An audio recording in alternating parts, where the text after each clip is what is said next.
Hi everyone, and thank you TMA and Sustainable Brands for inviting me here today, and thank you for still concentrating as we get towards the end of day 2.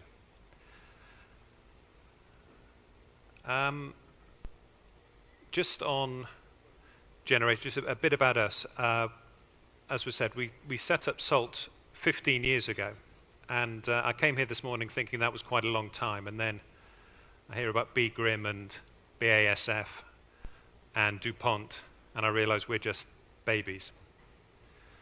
But we've been working over the last 10 years in particular with brands, helping them identify the right social purpose and the right cause that they can embrace and use it to drive growth. And we heard this morning about one of the key things being for brands to get shelf space and to get talked about and to drive brand preference. And we help them find the right cause to do that.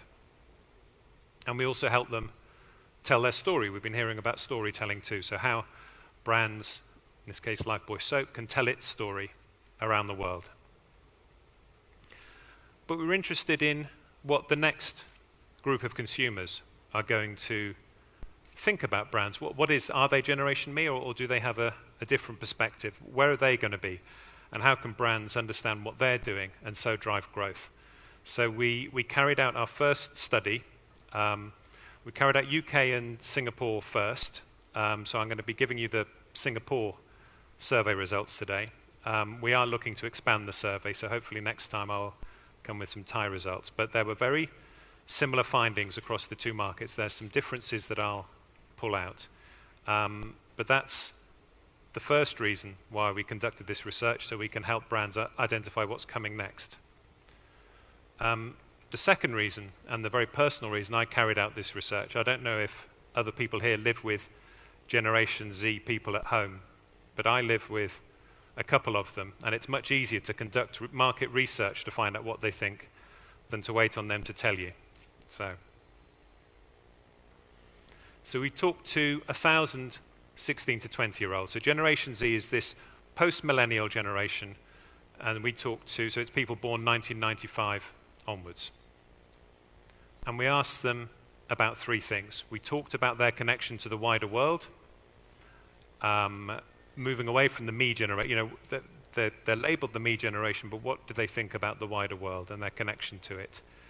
We then talked specifically about the role of business in creating a better world. Once we'd asked them what a better world looked like and how did they feel about business getting involved in that and what the role of business was. And then we talked to them about communication. We've talked about stories, but we asked what are the stories they believe? What are the channels for those stories that they trust most? And this was interesting. So when we asked them what were they were allowed to pick 3 things. What were the most important things the world needed to address in order to create a better world, and a better world that they're going to grow up into? And we saw that the most important things, which were broadly similar across the two countries, world peace came out top in both of them, end to global poverty, healthcare. Now, food security, for many of the reasons we've discussed, was much higher in this part of the world. And what were the least important? 2 things jumped out here. First of all, that gender equality was so low. We talked very interestingly in the Cope talk on shared value just now about women, and a huge agenda about women empowerment, driving gender equality, education for girls, wasn't seen as that important by this group. And we think our hypothesis there is that this age group, age 16 to 20, who are by and large still at school or at university, they're not feeling the issues yet. Issues around unfairness in the workplace, domestic violence, those sorts of issues haven't hit them yet. So gender equality, they're not seeing the inequality. But the other 2 things there that weren't seen as important for them were tackling climate change and sustainable energy. And we'll come on to that, because I think that's very informative as to how brands can go about working with this generation. So the reasons why we think that happened, the fact that peace is number 1 isn't really that much of a surprise when you think of the news we get every day about war and trouble around the world. Clearly peace is always going to come out top. Food security in this part of the world, it's on every government's agenda. It is a serious, big issue in this part of the world. So again, not surprising that that would come out top. What we are seeing, though, is that connection that Andrew talked about before between those sustainability issues that are an opportunity for you to get on the front, for brands to get on the front foot and use them to drive growth, and we call those the swords. And those issues that are more reputational in nature, that if you don't address them as a business, as a brand, you're going to get into trouble, and those are the shields. And in terms of driving brand growth, the swords are the interesting place in terms of branding and marketing and storytelling. The shields are things that simply have to be in place. I think there are, if we look at environmental and social, many of the social causes for brands to engage in are easily translated into swords. Many of the environmental ones are more likely to be shields, although I think where the brand is, where the environmental issue is plastic, for example, where it's right there on the shelf in front of the consumer, I think it can be a sword as well. But I think it's important in identifying sustainable brands and how we use those to drive growth to understand what are the swords and what are the shields. And that's what the Generation Z research is pointing us towards. So then we talked about having got them to think about what a better world looked like. We said, well, whose responsibility is it to create that better world? And in both countries, governments came out number one. We're electing them. It's up to them to create this better world. Much higher in Asia were individuals, which was interesting. So individuals think it is our responsibility to create this better world. And then if we look at all the different types of organization that they mentioned as being responsible for creating this better world, business wasn't coming out top. It was coming relatively low down in terms of business being who they were thinking about. However, when we probed on that and asked them, do you think business has a responsibility to create a better world, then the vast majority, 3/4 of them said, yeah, absolutely, business has got a responsibility. And with that responsibility, therefore, comes an opportunity for us. So we'll go through these in a bit more detail, but what Generation Z is saying is we want business to get involved in tackling this, and their connection with business is primarily through brands. And they're saying, I will choose products, we've talked about that today, I will give preferential choice to products that I know are involved in creating a better world. I believe businesses should make doing good a central part of their business and not just give to charity, not just as philanthropy. Interestingly, I will choose a job, and this was higher in Singapore than it was in the UK. In choosing a job, I will rank working for a company that helps make the world a better place as important a consideration as salary, which gives a sense of lie to this being a me generation. And most interestingly, and we'll come on to this last, that I believe it's okay for business to make a profit out of making the world a better place. And for us, that was possibly the most interesting finding here. So, this first one, we've got 60% of our young consumers in Singapore saying, I'll go out of my way to buy products and services from businesses I know are helping to create a better world. Now, there is a world of difference between what people say in a survey, how they want to be, and how they behave in practice, and we know that, which is why it's important to get all the right storytelling, the cues, the retail placement, get that right as well, and get all the other product attributes right as well. However, we did specify going out of your way in this question. So we believe that is actually a higher finding than with some of the millennial generation, Generation Y findings. So there is a trend there that we've heard in other reports about giving preference to brands. All other things being equal, I will give preference to brands that are making the world a better place. Purpose at work. This is a new generation coming up. They're 16 to 20-year-olds. They are beginning to enter the workplace. And we've got nearly 60% of these young people saying they would rank working for a company that helps make the world a better place as important a consideration as salary. And we're seeing that come through in other surveys as well. We saw the Interbrand research earlier that had Google and Apple at the top of the world's, at the top of that brand list. What you're seeing in this, and this repeats the 2013 findings, this is LinkedIn's analysis of all the data of the most in-demand employers across the whole of LinkedIn. And this has been the top three, 2013, 2014. And Unilever, which I love as a business, we've worked with them for best part of our 15 years.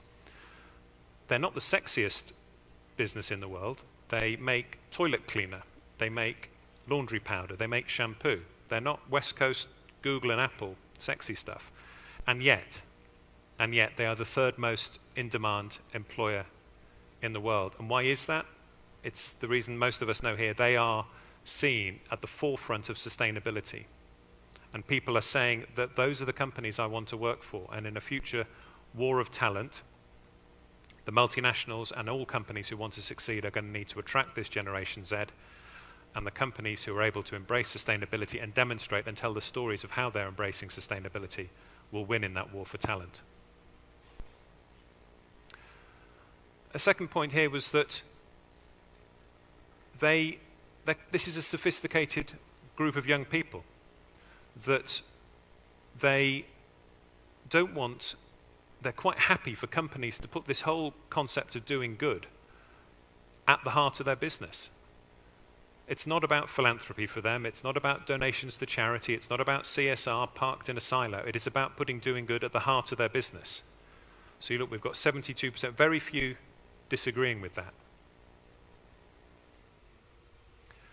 And that creates interesting opportunities. You take a company like Nike that clearly promotes the issue of gender equality and empowering girls across a lot of its marketing. It's done it for 20, 30 years. It's championed equal rights for girls in school in the States for best part of 30 years. And in its marketing, it champions girls being able to express themselves. And it does that for the very good reason that if it can encourage girls to get out there and do sport and feel empowered, they're going to buy Nike stuff. So there's a very obvious business connection there.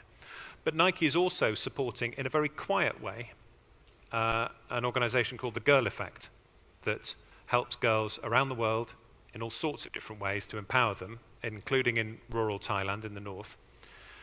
And yet it keeps those two distinct. And I think there is an opportunity coming from this research where these young people are saying, make doing good a central part of your business, to start merging these two things and not to keep the good it's doing with the Girl Effect, a company like Nike with the Girl Effect, as something separate. It is all part of the whole, and there is an opportunity for Nike there. And this really is the evolution of CSR. This has been a theme across the conference, and it was certainly talked about by Stuart with great eloquence in the shared value breakout session. But we're seeing this evolution, and these young people are picking up on it. There's an evolution of the CSR department as a separate department towards incremental changes in business, which is where lots of businesses are today, doing good things in their supply chain, reducing emissions in their factories, making those incremental changes. But where we're seeing the most progressive businesses, and where I think most people in this room want to see it going, and where these young people are saying, yes, you can go there, is to put sustainability at the heart of the business. And if you're putting it at the heart of the business, if you want to go on that journey, from CSR department, from saying nice things, from nice PR, to being at the heart of the business, then you have to say, we're doing sustainability to grow our business. So you look at, we've had quotes from Paul Polman already today, but when Paul is out there talking to the NGO world, to academics, to governments in this region and elsewhere, he isn't there saying we're doing sustainability because we want to be good citizens or because it makes us feel nice. He's out there saying we're doing sustainability because it makes good business sense. It is how we will grow our business.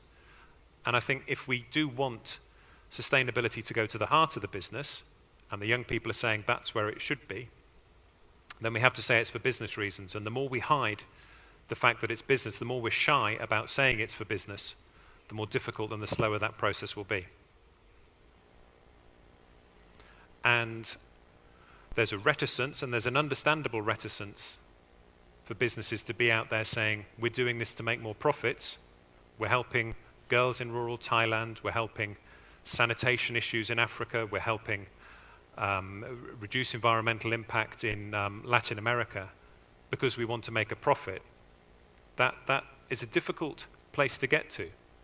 But these young people are saying, that's okay, we understand it, we get what business is. Business is about driving profit. And if you are doing this to make profit, you are addressing sustainability in a way that increases your profit, we believe you're going to be in it for the long term there. And we're sophisticated enough to get that. And this was one of the places we started. This is an article we ran with at the very beginning of our relaunch of the Lifebuoy Story for Unilever, which some of you may know.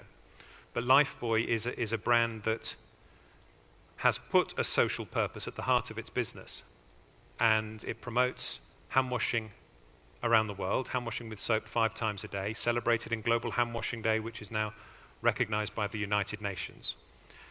It does that, and it partners with the World Bank and with UNICEF and lots of organizations, because hand washing with soap at the right moments can halve the 2 million deaths that occur every year from diarrheal disease and pneumonia. But it does that because it wants to make a difference to the world, but because getting people to wash their hands with soap 5 times a day, funnily enough, is good for a soap business. You will sell more soap. And what we did at the very beginning of this journey, so this is back in early 2007, we went on the record and said, we are doing this to sell more soap. And that went on the record, went public on that, which was a difficult thing to do, and it was brave on Lifebuoy and on Unilever's part to do this. But what that did is made much more open relationships with our NGO partners. They knew why we were in it. They knew UNICEF knew Lifebuoy was going to be in this for decades. This wasn't going to be a one-off piece of cause-related marketing. It also helped sell the case internally. There were people inside the business who wanted to do hand-washing programs because it made them feel good. But equally, this helped persuade even the most cynical commercial and sales-minded people within the business that this made good sense. And going public on the record with that profit motive was critical to this. And we have this next generation coming through who get it. They're okay with this, so we need to feel emboldened to be out there and saying why we're doing it. Equally, you need to choose partners who can help tell this story for you. When we asked, who do you trust? Who do you trust when it comes to businesses talking about sustainability? Frankly, they don't. They trust businesses saying it themselves through their advertising, through their own Facebook, through their Twitter accounts. Those are the least trusted because they're saying it themselves. When you actually get journalists looking at it, coming up with their third-party point of view on it, or online forums where people have got an opportunity to debate and to challenge, or even employee interviews where you've got your own employees talking about it. Those are the most credible sources of information. And again, this is a generation that's clearly grown up with social media. Again, they see social media for what it is. They're not hoodwinked by anything. This is the world they live in, and they see it for what it is. And it's an important channel, but if we're looking to build credibility, you need the third-party endorsement. And finally, this generation is important, not just for who they're going to be in the future. They are going to be the parents, the voters, the employees, the consumers of tomorrow. But they're the influencers of today.